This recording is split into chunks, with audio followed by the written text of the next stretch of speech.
Hi all, నా పేరు Teja. Welcome to our YouTube channel Telugu talks. మనం ఎప్పటి నుంచో ఎదురు చూస్తున్న బిగ్ బాస్ సీజన్ 8 సెప్టెంబర్ 1 నుంచి అయితే స్టార్ట్ అవబోతుంది. మరి ఆ బిగ్ బాస్ సీజన్ 8లో కంటెస్టెంట్స్ ఎవరా అని ఎదురు చూస్తున్నారా? అది చెప్పడానికే మేము మీ ముందుకు వచ్చేసాం. మరి మరి ఆలస్యం చేయకుండా వీడియోలోకి వెళ్ళిపోదామా? ఎస్, మరి కన్వెన్షన్ ఇష్యూ జరుగుతుంది. నాగార్జున సార్ హోస్టింగ్కి వస్తారనుకుంటున్నారా? దాని గురించి కూడా ఈరోజు డిస్కస్ చేద్దాం. Let's get into the video. So మన season 8 Bigg Boss season 8 contestants అయితే ఇప్పుడు నేను పేరున చెప్పబోతున్నాను. వాళ్ళ వీడియోస్ కూడా ఇక్కడ డిస్ప్లే అవుతాయి, మీరు కూడా చూడండి. ఫస్ట్ వచ్చేసి అభయ్ నవీన్. ఈయన ఎవరో కాదండి, తెలుగు యాక్టర్. సపోర్టింగ్ రోల్స్ చాలా ప్లే చేశారు. మీరు పెళ్లి చూపులు సినిమా చూసుంటే అందులో కూడా ఈయన సపోర్టింగ్ రోల్ అయితే ప్లే చేశారు. సెకండ్ కంటెస్టెంట్స్ వచ్చి ఆదిత్య ఓం. సో ఈయన ఎవరో కాదండి, మీరు లాహిరి లాహిరి లాహిరిలో సినిమాలో హీరో అయిన, పైగా ఈయన డైరెక్టర్ కూడా హిందీ సినిమాస్లో ఏదో డైరెక్టర్ కూడా చేశారు. ప్లస్ థర్డ్ వచ్చేసి విస్మయ్ శ్రీ. ఈమె యాక్ట్రెస్ అండి. నమో మరియు కృష్ణగాడ్ అంటే ఒక రేంజ్, ఇలా చిన్న చిన్న మూవీస్లో అయితే యాక్ట్రెస్గా వర్క్ చేశారు. ఫోర్త్ వచ్చేసి విష్ణుప్రియ. ఈమె విష్ణుప్రియ మీ అందరికీ తెలిసే ఉంటుంది. ఈమె వచ్చి యాక్టరు, ఇన్ఫ్లుయెన్సరు, పైగా ఈ టీవీ సీరియల్స్లో, ఈటీవీ, శ్రీదేవి డ్రామా కంపెనీలో కూడా వస్తూ ఉంటారు. నెక్స్ట్ ఫిఫ్త్ వచ్చేసి నిఖిల్ మలియక్కల్. ఈయన టెలివిజన్ యాక్టర్ అండి.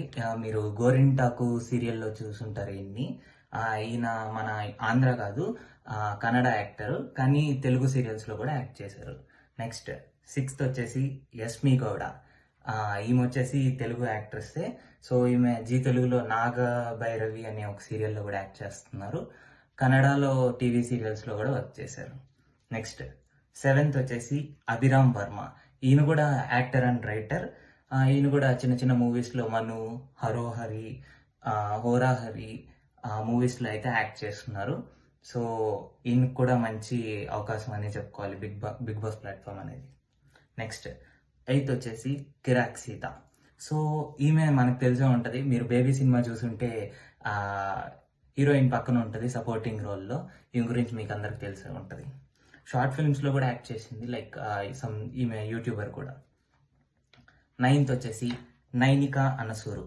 సో మీరు డి కంటిన్యూస్గా చూసే వాళ్ళైతే ఈమె మీకు తెలిసే ఉంటుంది. చాలా ఈటీవీ ప్రోగ్రామ్స్లో కూడా చేసింది నైనిక అనసూరు. నెక్స్ట్ 10th వచ్చేసి బెజవాడ బేబక్క. సో ఈమె ఇన్ఫ్లుయెన్సర్ అండి, Instagram influencer. Some 1 lakh followers దాకా ఉన్నారు ఈమెకి. సో ఈమె కూడా ఇన్స్టాగ్రామ్లో ఇన్ఫ్లుయెన్స్ ఉంది కాబట్టి మంచి పాపులారిటీ అయితే ఉండే ఉంటుంది. నెక్స్ట్ 11th వచ్చేసి కయ్యూమల్లి. ఈయన మీకు తెలిసి ఉంటారు, అలీ వాళ్ళ తమ్ముడు. సో కమీడియన్ అలీ గారు ఉన్నారు కదా, వాళ్ళ తమ్ముడండి. చాలా మూవీస్లో అయితే యాక్ట్ చేశారు. నా ఫేవరెట్ ఫిల్మ్ వచ్చేసి హిందీ బ్లేడ్ బాబ్జీ సినిమాలో సపోర్టింగ్ రోల్ యాక్ట్ చేసి ఉంటారు, మీరు కూడా చూసే ఉంటారు. నెక్స్ట్ 12th వచ్చేసి ఆర్జే శేఖర్ భాష. సో ఈయన కూడా మీరు చూసే ఉంటారు. సో చాలా ఇంటర్వ్యూస్లో రీసెంట్గా ట్రెండ్ అవుతున్నారు. రీసెంట్గా లావణ్య గారు ఒక ఇంటర్వ్యూలో ఈయనతో గొడవ పడేది కూడా మీరు చూసే ఉంటారు. రీసెంట్గా చాలా ట్రెండ్ అవుతున్నాడు. ఈ ట్రెండ్గా ఉండే పర్సన్స్ అందరినీ తీసుకొని వచ్చి బిగ్ బాస్లో పెట్టి ఒక హైప్ క్రియేట్ చేద్దామని చెప్పని బిగ్ బాస్ ప్లాన్ చేస్తున్నారు. సో ఈయన కూడా నేను ఎదురు చూస్తున్నాను, చాలా బాగా ఆడతారని అనుకుంటున్నాను. నెక్స్ట్ వచ్చేసి రీతు చౌదరి గురించి మీరు చూసే ఉంటారు. ఈమె సీరియల్ యాక్ట్రెస్. గోరింటాకు, ఇంటిగుట్టు ఇలాంటి సీరియల్స్లో యాక్ట్ చేసింది. పైగా ఈటీవీ షోస్లో కూడా మీరు చూసే ఉంటారు. నెక్స్ట్ 14th వచ్చేసి ఇంద్రనీల్ గారు గురించి మనం చెప్పక్కర్లేదు. మొగల్ రేకులు సీరియల్ చూసే ప్రతి ఒక్కరికి ఇంద్రనీల్ గారు తెలిసి ఉంటారు. ధర్మ అనే క్యారెక్టర్ ప్లే చేశారు. ఇక మ్యాక్సిమం వీళ్ళే అండి, ఈ 14 మెంబర్స్ కంటెస్టెంట్స్గా వస్తారనేసి నేనైతే అనుకుంటున్నాను. బయట కూడా లైక్ మ్యాక్సిమం నాకు వచ్చిన రిపోర్ట్స్, ఇన్సైడ్ రిపోర్ట్స్, వాటన్నిటి ప్రకారం కూడా ఈ 14 మంది అయి ఉంటారు. ఖచ్చితంగా ఈ 14 మంది అనేసి గట్టిగా నమ్ముతున్నాను. కన్ఫామ్గా ఈ 14 మెంబర్సే కంటెస్టెంట్స్గా వస్తారు. ఒకవేళ వీళ్ళు కాకుండా ఒకరిద్దరు ఎవరైనా మారితే వీళ్ళలో ఉండే ఈ మిగతా ఇద్దరు కూడా మధ్యలో వైల్డ్ కార్డ్ ఎంట్రీ ద్వారా వచ్చే అవకాశం ఖచ్చితంగా ఉంది. ఇంతకుముందు నాగార్జున సార్ గురించి మాట్లాడుకుంటున్నాం కదా. సో బయట అయితే ఆ కన్వెన్షనల్ హాల్ గురించి కాంట్రవర్సీస్ అయితే జరుగుతున్నాయి. కానీ కన్ఫామ్గా నాగార్జున గారే హోస్ట్గా వస్తారు. ఎందుకంటే ఇప్పుడు ఉండేది just 1 week off time, 1 week కూడా లేదు, జస్ట్ 4 or 5 days ఉంది. ఈ తక్కువ స్పాన్లో ఇంకో కొత్త హోస్ట్ని ఎత్తుక్కొని తీసుకురావడం అస్సలు జరగని పని.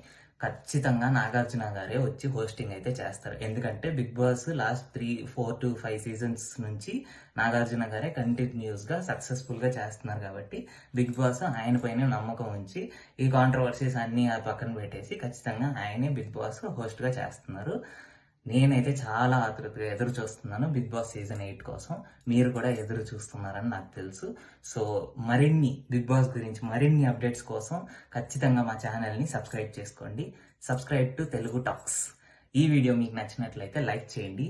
ఈ కంటెస్టెంట్స్లో మీకు ఎవరైతే నచ్చారో వాళ్ళ పేరుని కామెంట్లో తెలపండి.